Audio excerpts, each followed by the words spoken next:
Why does the U.S. have two Carolinas? North and South Carolina share so much culture and politics that most Americans don't understand why they split. In truth, the split between the two Carolinas is older than the U.S. itself and came as a huge relief to everyone involved. The area that became the Carolinas saw its first European visitors when the Spaniards arrived in 1512, but they never even named, let alone settled the area. French arrived in the 1560s. The English arrived shortly after, but their colony on Roanoke Island famously vanished without a trace.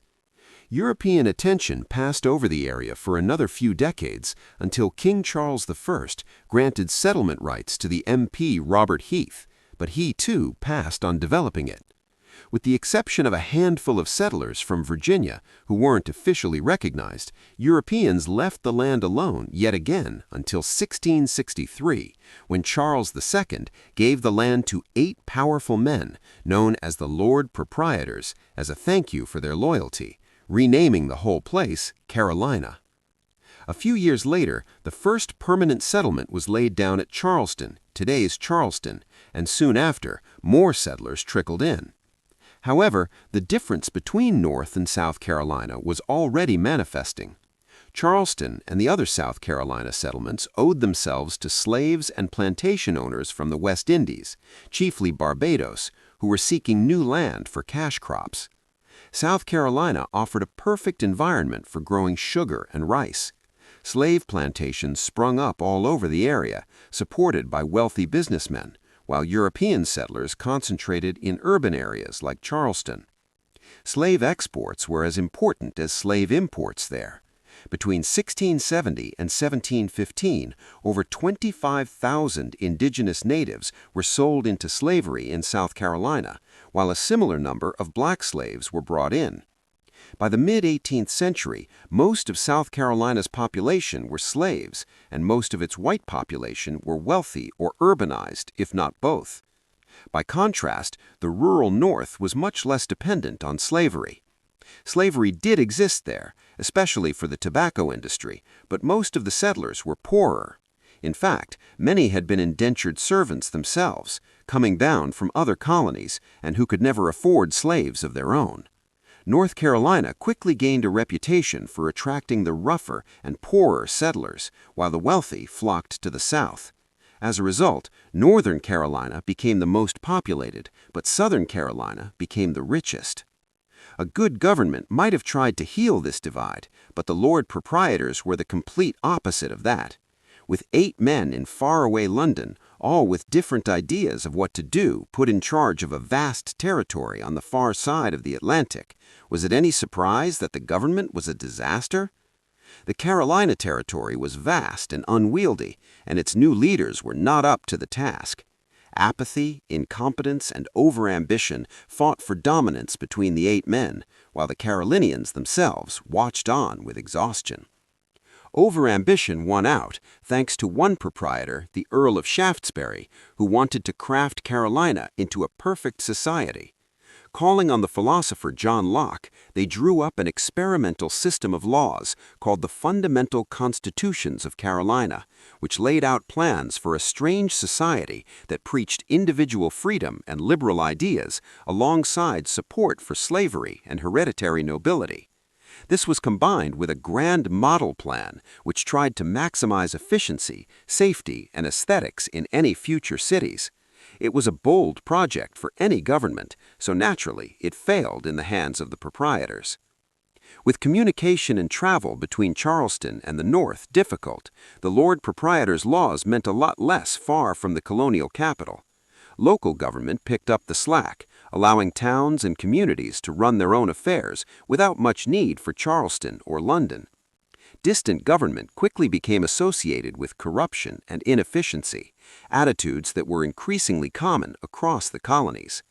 This distrust and resentment of the Lord Proprietors was so bad in the North, a settler named John Culpeper in Albemarle County in the North staged a bloodless rebellion against their officials.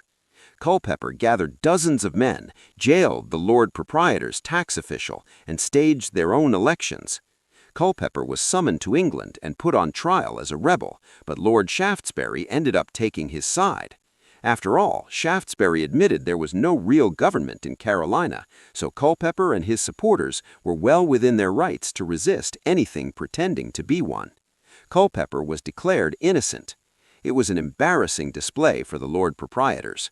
By this point, word of the chaos and poor management was widespread, and new settlers were passing up Carolina in favor of other settlement locations like Pennsylvania. In a desperate attempt to attract more settlers, the proprietors rewrote the fundamental Constitution no less than 3 times in 1682, which only convinced critics that the government was a failure. North Carolinians continued to resist and revolt against the proprietors, which confirmed the South's impression that their neighbors were unruly troublemakers. Another high-profile bloodless revolt in 1711, led by Thomas Carey against proprietor-appointed Edward Hyde, showed that nothing had improved in the management of the colony. 1711 would be the hardest year yet. On top of Carey's rebellion, a terrible drought struck the region, as did an outbreak of yellow fever. But the greatest trial would come from the indigenous natives. In September 1711, the Tuscarora natives in North Carolina decided they'd had enough of dealing with the settlers and launched a surprise attack. For a week, the Tuscarora killed hundreds of settlers, burned their farms, and slaughtered their livestock all across North Carolina. A large portion of the settlers were killed, and most of the major settlements were damaged. By the time a relief force of British troops arrived, the entire area was practically desolate. The Tuscarora would slowly be whittled down over the following years, but the damage they left behind in the initial fighting was immense. It was so bad that officials suggested abandoning North Carolina entirely and resettling the survivors in the South, but most of the survivors refused to leave. It was the final straw. After decades of ineffective rule, rebellion, economic inequality, and conflict with natives, everyone was fed up. Writing off the devastated North as a loss, the proprietors decided to split North and South Carolina, if only to rid themselves of an irritant. North Carolina would be returned to the king as an entirely separate royal colony. It'd be his problem to deal with now. The proposal was welcomed by pretty much everyone, and on January 24, 1712, North and South Carolina officially became separate colonies, never to unite again. Although South Carolina would finally be taken out of proprietor hands and made a royal colony too in 1719, there was never a serious attempt to reunite them. The Carolinas had never shared much more than a name and some terrible leadership. Any lingering animosity between them faded quickly, and the 2 colonies were on good terms when they both rose up against the British after the Revolutionary War broke out. On May 23, 1778, South Carolina became the 8th U.S. state, and the North followed in November the following year as the 12th. Today, the 2 Carolinas are happy neighbors with plenty of shared values and history. Thank you for watching our video. You can support our work by becoming a member on YouTube or on Patreon. Links below in the description.